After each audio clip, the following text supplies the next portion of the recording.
Okay, we were discussing rhythms earlier, and I showed Bossa Nova 1 and 2, which is the basic rhythm, and then its second measure, which is used so often. Now, Bossa Nova and Samba are close cousins. I guess an analogy would be one could think of rock and roll as having come from the blues, and Bossa Nova certainly comes from Samba. Many think of it as a more jazzified Samba.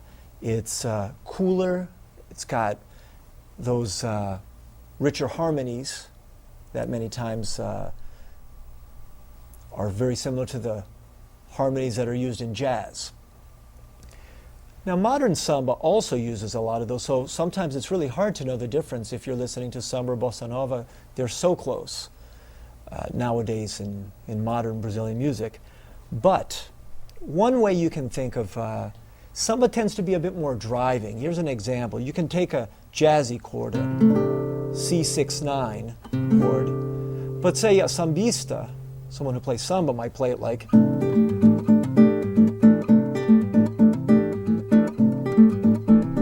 There's a lot of push there, almost aggressive, and maybe a bossa nova person would play it. Or with a full treatment. So those are some examples. I'd like to talk a little bit about samba rhythms, starting off with something more traditional, which is what we call a 1-6-2-5 progression, using very simple chords: A, F sharp 7, B minor 7, and E7. If we were to play it as it was played maybe 50, 60, 70 years ago, it might sound something like.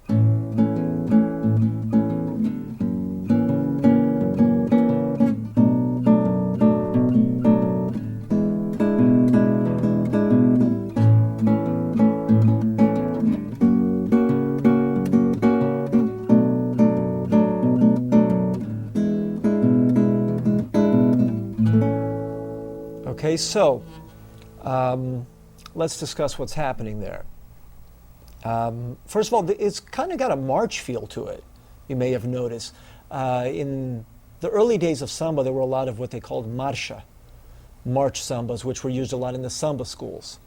So you can feel that march feel to it. What is happening here in the right hand?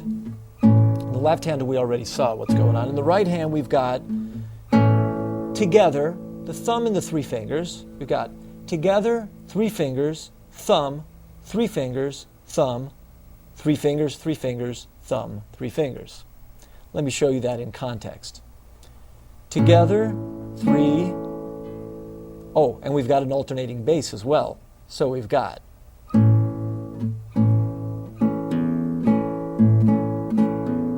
together, 3. Well, let's go slower. How's that? Together, 3, thumb, 3, thumb, 3, 3, thumb, 3. When I say 3, I'm referring to 3 fingers. Thumb, of course, is thumb, and together is the 4 fingers. So, together. Okay? Together, 3, thumb, 3. Together, 3, thumb, 3.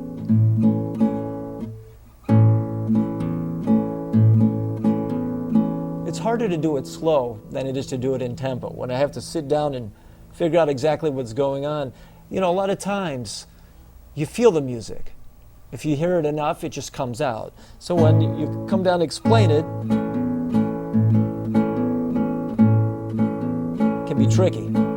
But one more time, it is together, 3, thumb, 3, thumb, 3, 3, thumb, 3. Now we got it. Together, 3, thumb, 3, thumb, 3, 3, thumb, 3. We'll move that to the next chord. Together, 3, thumb, 3, thumb, 3, 3, thumb, 3. Together, 3, thumb, 3, thumb, 3, 3, thumb, 3. Together, 3, thumb, 3, thumb, 3, 3, thumb, 3. Okay, so that's pretty much what's going on in a more traditional rhythm. Now, there are so many different rhythms. It would be hard to cover them all. I'm just going to give a little bit of some different flavors for you to work on. For example, here's a real common, if you take a C major 7, then you throw in that sharp 5, and then the 6, sharp 5, you might hear this a lot. If we've got the alternating bass. I'm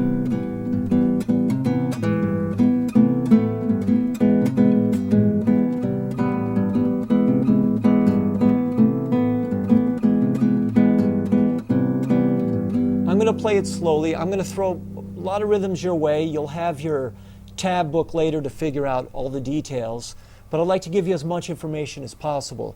So I'm going to go real slowly.